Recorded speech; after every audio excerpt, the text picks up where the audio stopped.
विद्यार्थी मित्रांनो, मागच्या व्हिडिओमध्ये आपण काय पाहिलं बघितला तर त्या मॅग्नेटिक फील्डमध्ये आपण अशी एक स्क्वेअर कॉईल ठेवली होती. हा मॅग्नेटिक फील्ड असेल फॉर एक्झाम्पल.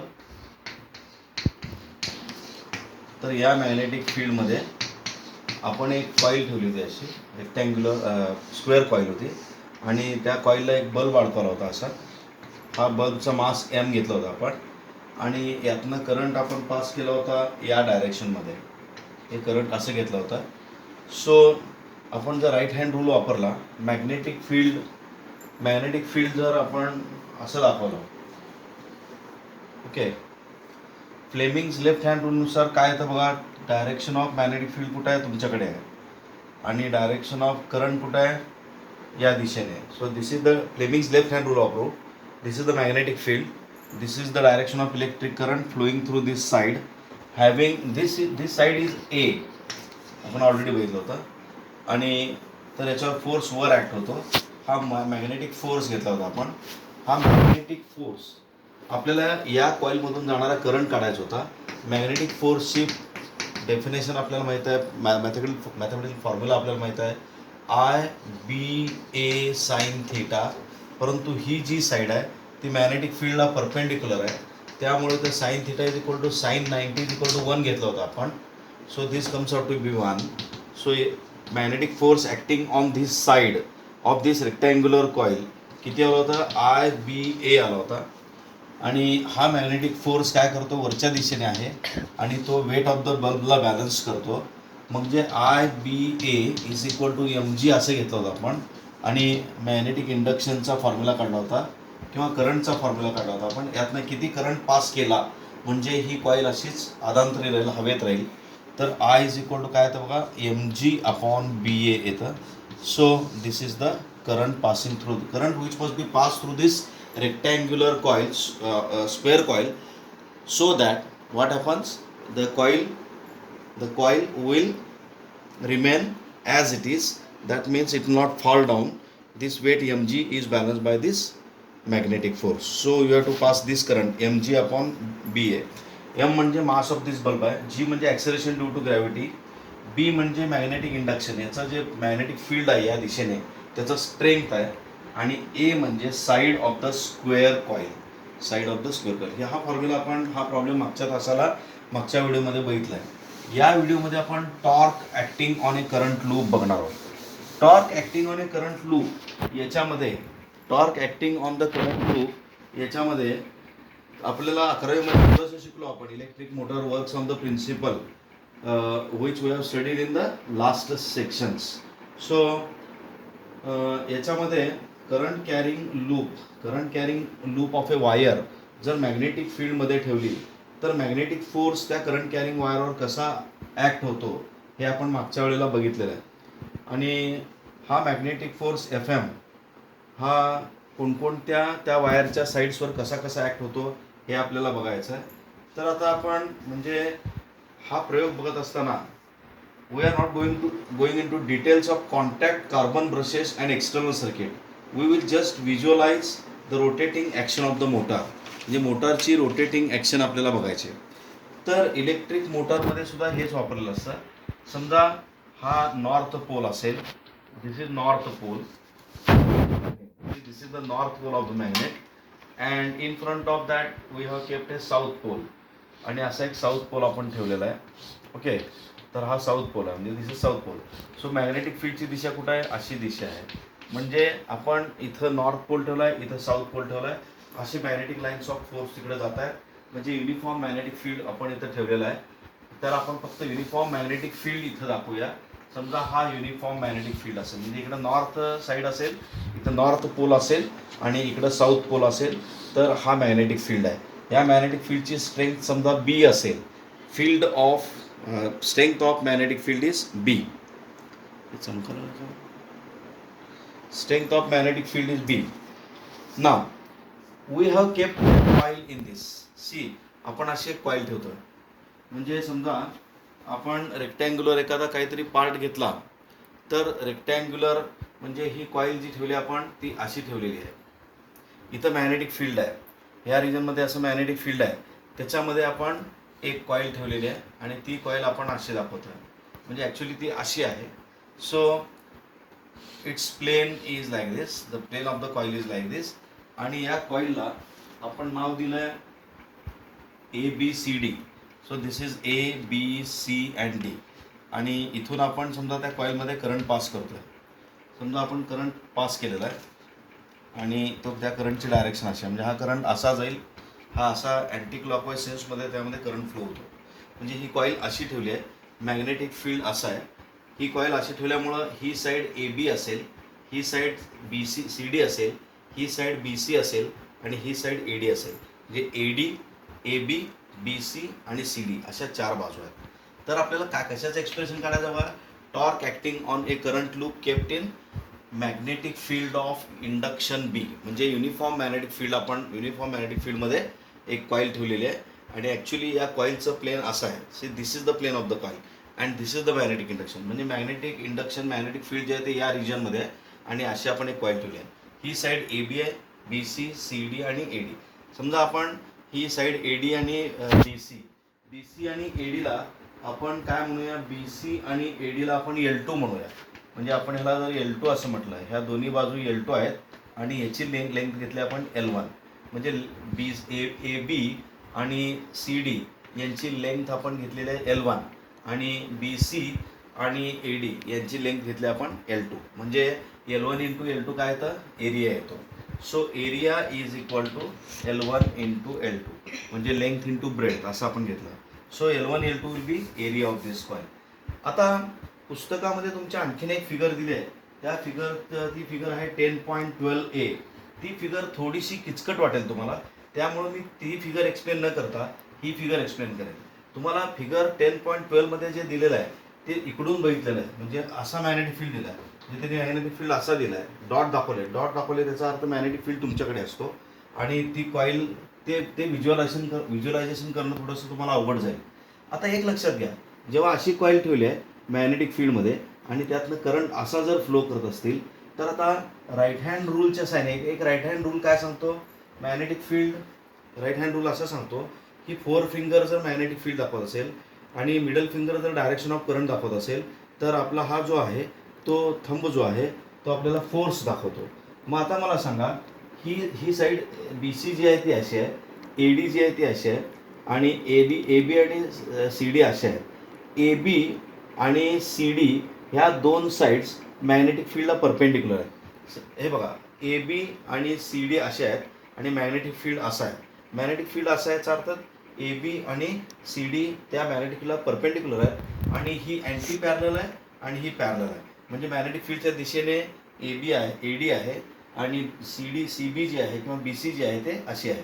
म्हणजे this is BC, this is AD, this is AB and this is DC और CD. तर आता तुम्हाला माहिती आहे की आपण जर राईट हँड रूल अप्लाय केला, राईट हँड रूल जर ह्याच्यावर अप्लाय केला BCवर, तर मॅग्नेटिक फील्डची दिशा कुठे आहे बघा, मॅग्नेटिक फील्डची दिशा अशी आहे, है ना. मॅग्नेटिक फील्डची दिशा अशी आहे. Magnetic field is shown by current is shown by 4 finger.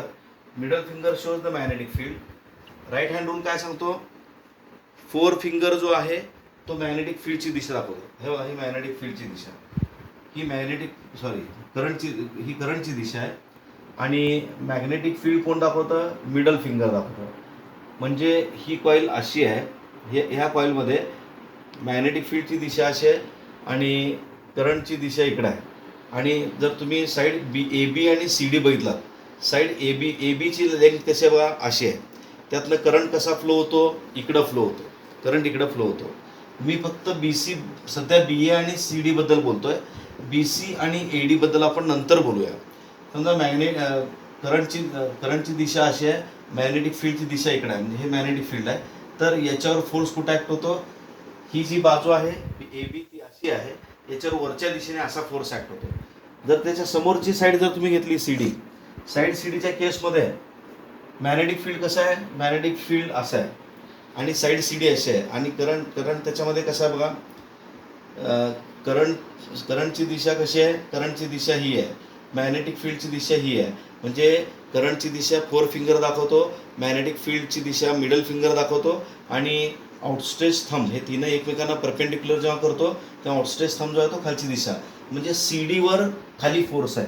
बघा, जर आपण ही फिगर अशी काढली तर तुमच्या असं लक्षात येईल की या साईड CD वर खालच्या दिशेने फोर्स आहे आणि साईड हा मॅग्नेटिक फोर्स आहे आणि साईड AB वर वरच्या दिशेने फोर्स आहे.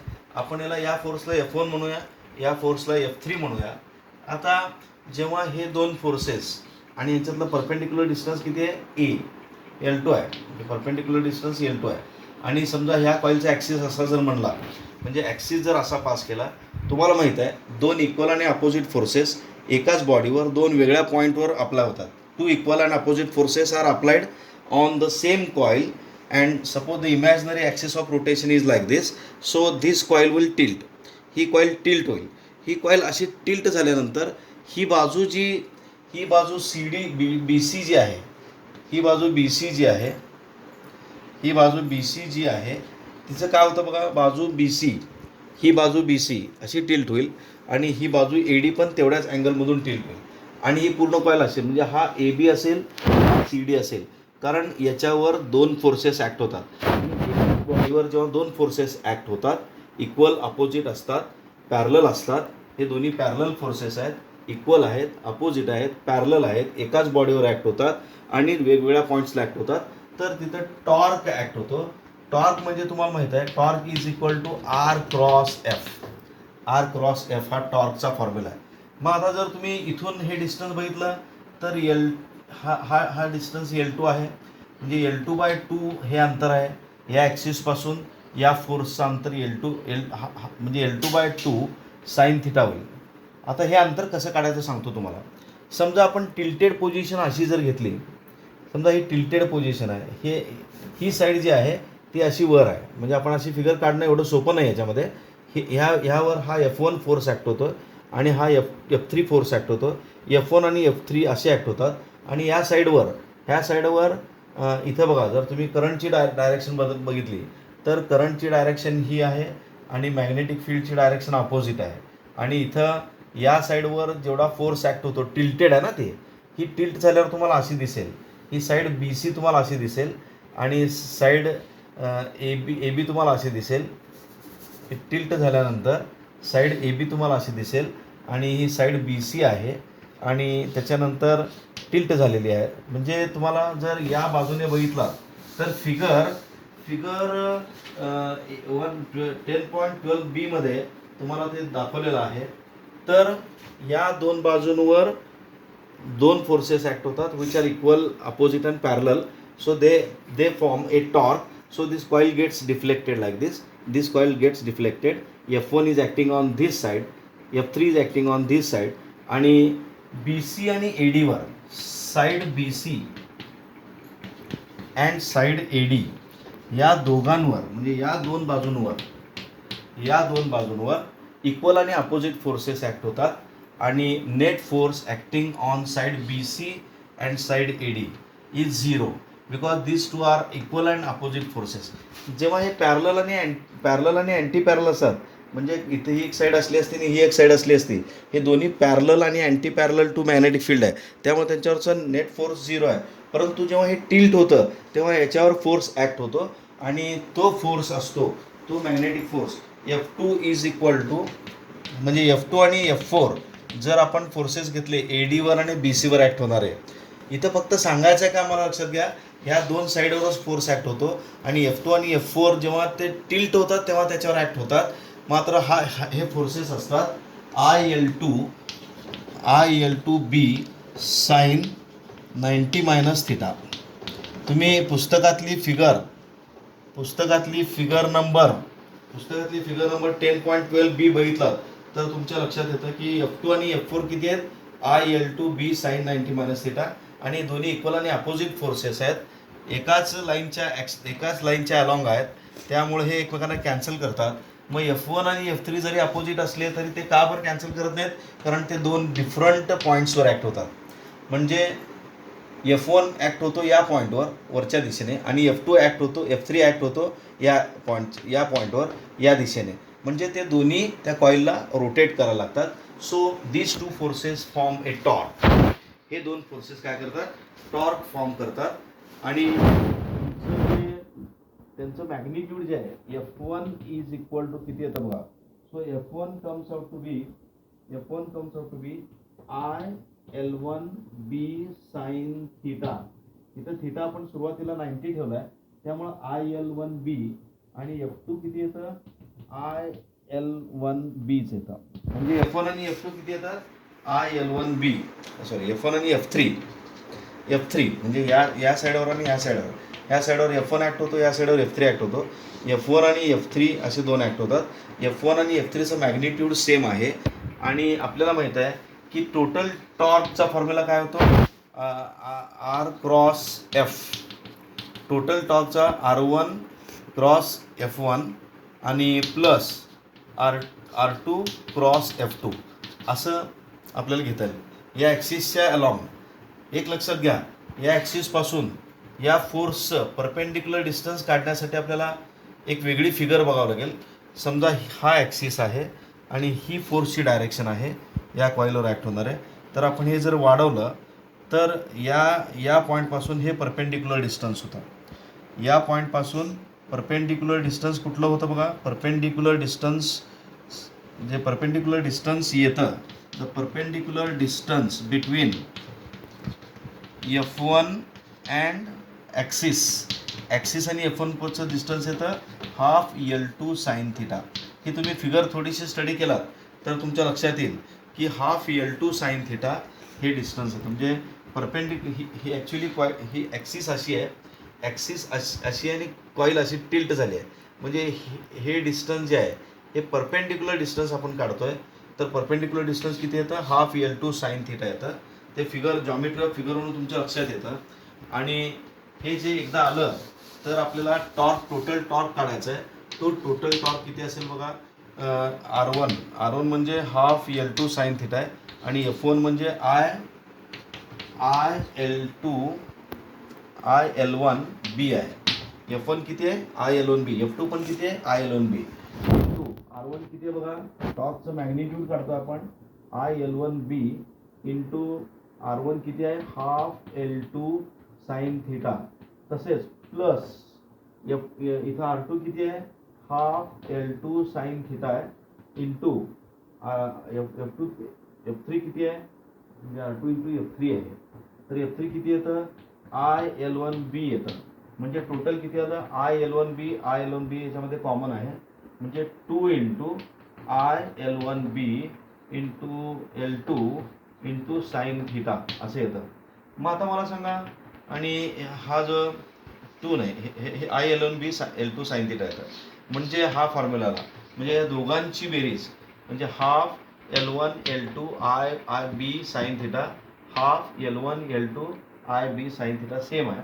So IL1B L2 sine theta half आणि हाफ 1 होतं. सो इथे किती येतं बघा, I into B into L1 into L2. L1 आणि L2 आपण एका ब्रॅकेटमध्ये घेतलं, इंटू साइन थिटा घेतला.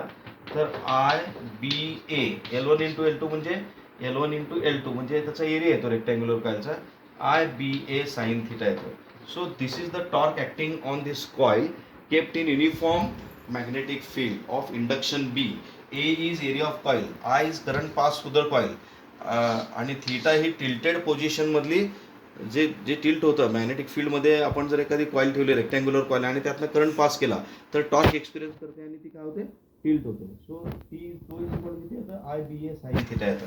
मग आता समजा याच्यामध्ये सिंगल नंबर ऑफ टर्न आहे, म्हणजे आपण कॉईलची एकच टर्न घेतली. जर समजा आपण N नंबर ऑफ टर्नची कॉईल घेतले तर NIBA साइन थिटा असा तो फॉर्म्युला येतो. So this is the torque acting on A coil which is kept in external uniform magnetic field. Okay, so this is very important explanation. पुस्तकामध्ये figure number 10.12 तुम्हाला थोडीशी confusing आहे, म्हणून मी तुम्हाला इथे काढून दाखवले नाही. प्रत्यक्षात जेव्हा आपण हे मी एक्सप्लेन करेन तुम्हाला आणखीन एकदा, प्रत्यक्षात जेव्हा माझी भेट होईल पुन्हा एकदा सांगणार आहे. परंतु मला वाटतं की कळलं तुम्हाला. काय काय केलं बघा आपण.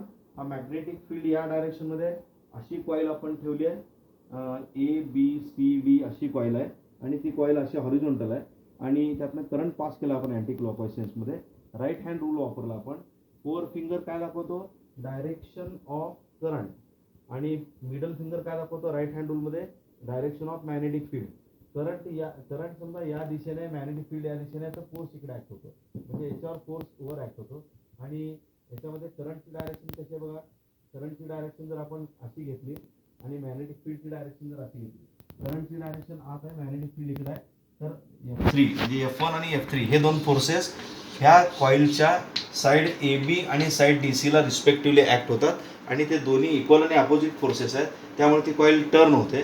कॉइल टर्न झाल्यामुळं बी सी आणि ए डी सुद्धा फोर्स एक्सपिरियन्स करतात, परंतु ते दोन्ही फोर्सेस एकाच लाईनच्या अलॉंग आहेत, अपोजिट आहेत. म्हणजे हा फोर्स इकडं असेल, इकडे आहे, त्यामुळे F1 जर आपण इथं म्हटलं, F2 जर म्हटलं आणि इकडे F4 जर म्हटलं, तर F2 आणि F4 हे इक्वल आणि अपोजिट फोर्सेस आहेत, त्यामुळं हे दोन्ही फोर्सेस कॅन्सल होतात आणि F1 आणि F3 या बॉडीवर ॲक्ट होतात. ही बॉडी म्हणजे रेक्टँग्युलर कॉईल आहे, ती टर्न होते, रोटेट होते, आणि मॅग्नेटिक फील्डमध्ये ती फिरायला लागते, म्हणजे सर्क्युलेट करायला लागते या ॲक्सिसच्या भोवती. मग टॉर्क काढला आपण R1 म्हणजे हे परपेंडिक्युलर डिस्टन्स गुणिले F1 आणि हे परपेंडिक्युलर डिस्टन्स गुणिले F2 असं आपण काढला, आणि ते परपेंडिक्युलर डिस्टन्स जर तुम्ही बघितला तर हाफ L2 साइन थिटा येतं. म्हणजे हे L2 आहे, हाफ L2 आहे, आणि हे सुद्धा हाफ L2 आहे, म्हणजे हाफ L2 साइन थिटा असे ते डिस्टन्सेस येतात. आणि आपण टोटल टॉर्क मग काढला, पहिला torque due to force F1 आणि दुसरा torque due to force F2, या दोघांची बेरीज केली, कारण ती कॉईल एक सिंगल बॉडी आहे. आणि हा टॉर्क, टोटल टॉर्क हा येतो R1 क्रॉस F1 आणि R1 क्रॉस F3 असे येतो, आणि दोघांची व्हॅल्यूज आपण भरली, आणि हा टोटल फॉर्म्युला जो आहे टॉर्कचा तो किती येतो, IBA साइन थिटा, पहिला n नंबर ऑफ टर्न्स तर NIB साइन थिटा असा फॉर्म्युला येतो. So this is something about torque acting on a current loop kept in external uniform magnetic field. Okay, so then in next video I am going to explain moving coil galvanometer, how moving coil galvanometer acts, or how moving coil galvanometer works on this same principle. Okay, that I am going to explain in tomorrow's video. Thank you.